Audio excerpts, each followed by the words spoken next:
नमस्कार सर्वांना माझा आणि गुढीपाडव्याच्या हार्दिक शुभेच्छा. ओम साईराम. तर उद्या आमच्या इथनं गुढीपाडव्याची वर्ली कोलीवाड्यातनं पालखी निघते. साईबाबाचं मंदिर आहे तिकडनं. तर मग मी उद्या तुम्हाला दाखवणार माझ्या ब्लॉगमध्ये की आमच्या इथे गुढीपाडव्याची पालखी कशी निघते साईबाबाची. आणि माहिती आहे मी आता येत होती ना बस स्टॉपवरनं, तर तिथे पण किती छान सजवलं आहे बाबांचं. बोला ओम साईराम. गाईस हे आमच्या इकडचं डेकोरेशन.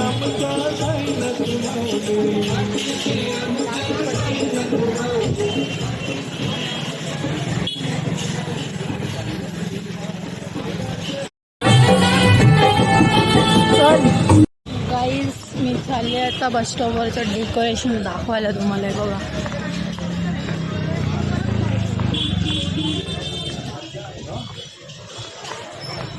बघा गाईस किती मस्त सजवलं यार.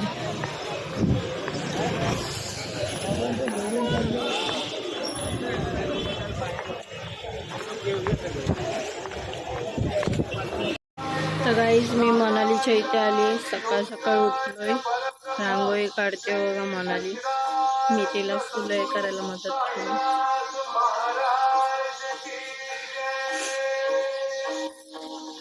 सकाळ सकाळ 5 वाजता उठली मी. माझ्या मैत्रिणीच्या घरी आली आहे. रांगोळी काढत होतो आम्ही, काढली. आता पालखी येते गाई, मस्त मजा. बघा गाईस मी आणि माझ्या मैत्रिणीने रांगोळी काढली. पालखी येते आता.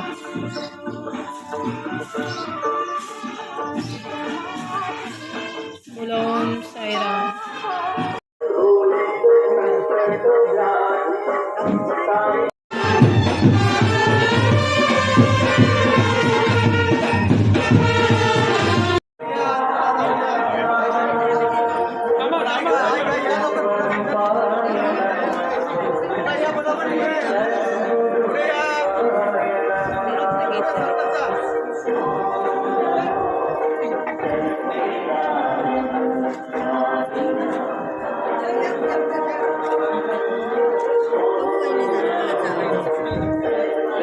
आडवी काढून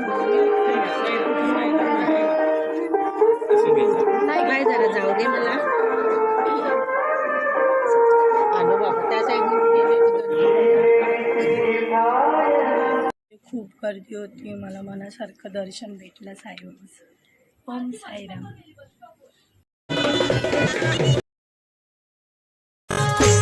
शिर्डीचा राजा साईनाथ बाबा भक्तांच्या पाठीशी राहतो उभा. शिर्डीचा राजा साईनाथ बाबा भक्तांच्या पाठीशी राहतो उभा. भक्त मारिता हकेला धावतो, राजा शिर्डीचा नवसाला पावतो. भक्त मारिता हकेला धावतो, राजा शिर्डीचा नवसाला पावतो. मी निघालो तुम्ही येता का, माझ्या साईला भेटाया तुम्ही येता का. धाडलं बोलावणं जणू